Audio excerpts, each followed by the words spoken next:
Olá, turma! Na nossa aula de hoje, nós vamos corrigir a atividade do capítulo 2, na África, nossos antepassados. Essa atividade, ela encontra-se no nosso livro, na página 40 e 41, e ela foi solicitada ainda antes do período de suspensão das aulas, antes da pandemia do Covid-19. Nós tivemos aula na segunda-feira e no dia seguinte foi decretado pela governadora a paralisação das aulas. E nós solicitamos essa atividade da página 40, 41, e nós vamos fazer a correção agora. Eu vou dividir esse vídeo em dois. Nesse primeiro momento eu vou corrigir a atividade da página 41, o roteiro de estudos. E no outro vídeo eu vou corrigir a pesquisa da 41, a imagem conta a história e o passado e presente da 41, tá certo? Vamos lá. A página 40. O que foi o Big Bang? O Big Bang segundo os cientistas do século XX, as pesquisas realizadas recentemente no século XX, o Big Bang foi uma grande explosão que aconteceu há 15 bilhões de anos atrás e que dessa explosão os fragmentos, houve um resfriamento e um endurecimento desses fragmentos que resultaram da explosão e esses fragmentos eles deram origem aos planetas e às estrelas. Então, o Big Bang foi uma grande explosão que ocorreu há 15 bilhões de anos atrás. A questão 2, ela diz: que relação existe entre o Saara, a floresta e a savana? Nós vimos essas três zonas climáticas do continente africano: Saara, savana e floresta. Qual a relação? Antes do Saara se tornar um grande deserto, entrar num processo de desertificação, ele teve sim florestas. Então é essa relação do Saara com a savana e com as florestas. É que ele já teve florestas antes de ter se tornado um grande deserto de dunas de areia. A questão 3... faça uma tabela com informações deste capítulo sobre o Homo habilis e o Homo sapiens.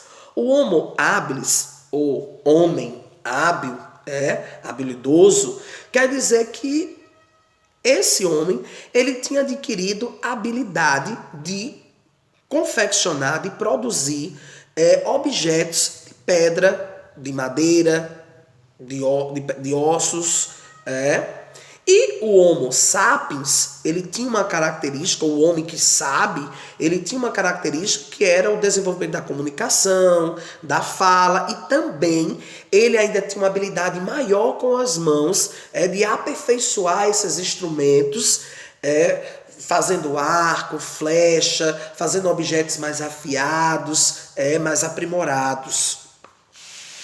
4. A África é o único continente onde se encontra fósseis de todos os estágios do desenvolvimento do ser humano, desde Australopithecus até o Homo sapiens. O que essa afirmativa quer dizer? Que na África foi onde se desenvolveu o Homo, a espécie Homo, e a espécie Sapiens foi desenvolvida na África, e foi lá que foram encontrados fósseis que comprovam a existência dessa espécie no continente africano. 5. Relaciona o nomadismo com o período paleolítico. O nomadismo é o nome dado às pessoas que não se fixam por muito tempo a um território e que elas acabam se mudando de um lugar para outro de acordo com a disponibilidade de água, de alimento. E isso aconteceu com os povos do período paleolítico. Eles viviam se mudando de um lugar para o outro de acordo com a disponibilidade de água e alimento. 6. O que é arte rupestre? Por que ela é importante para o conhecimento do ser humano? A arte rupestre, nós já falamos até mesmo no nosso primeiro capítulo, nós falamos a respeito de documento visual e a gente viu que a arte rupestre ela pode ser utilizada como um documento visual. E a arte rupestre, ela era uma forma que esses homens encontraram para retratar o seu dia a dia, o seu cotidiano, e ela é importante para a história, para o conhecimento do ser humano, porque é por meio dessa arte rupestre que a gente procura entender como é que eles viviam, como é que eles se alimentavam, quais eram as atividades que eles desenvolviam, a caça, a pesca é a caça de quais animais, ou seja, é a partir dessa arte rupestre que a gente consegue entender, compreender a história do ser humano. Porque o período neolítico também é chamado de Idade da Pedra Polida. Nós vimos que o período neolítico é quando o homem ele já está fazendo objetos, instrumentos mais afiados, mais trabalhados. Por isso, Idade da Pedra Polida. Ele já está construindo, fabricando arco, flecha, ele já está construindo arcos, flechas e tudo mais aprimorado. Ou seja, tendo mais uma certa habilidade, um certo cuidado em tornar essas armas mais afiadas. Porque o período neolítico nós já respondemos a 7, agora é a 8. A Revolução Neolítica foi um período muito importante para o desenvolvimento do ser humano.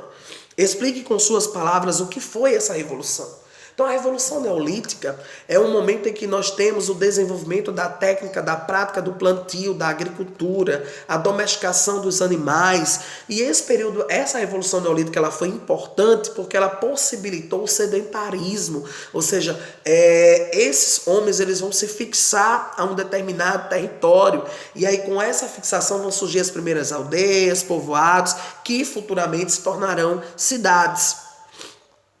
9. Leia a frase da Declaração das Raças, relatório emitido pela Unesco em 18 de junho de 1950. A Unesco, que é uma sigla em inglês, que quer dizer Organização das Nações Unidas para a Educação.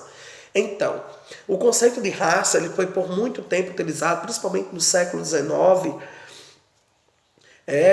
criado para diferenciar mesmo raça negra, raça amarela, raça branca. E nós temos que esse conceito ele não é mais utilizado. É o conceito de raça. Nós sabemos que todos pertencem a uma mesma espécie, a espécie humana. Todos pertencem à mesma espécie, a espécie humana. 10. Porque a frase seguinte é falsa. A principal característica do Homo erectus é que ele passou a pegar objetos com a mão. É falsa porque não foi. A principal característica do Homo erectus foi se manter de pé, Foi se manter de pé, porque de pé ele adquiriu uma postura erecta, ele ficou de pé, ele tinha, digamos assim, mais habilidade, ele se tornou mais ágil e ele teve um campo de visão maior, ele passou a enxergar mais, então isso tornou ele mais ágil. Então essa sim é a explicação para o Homo erectus.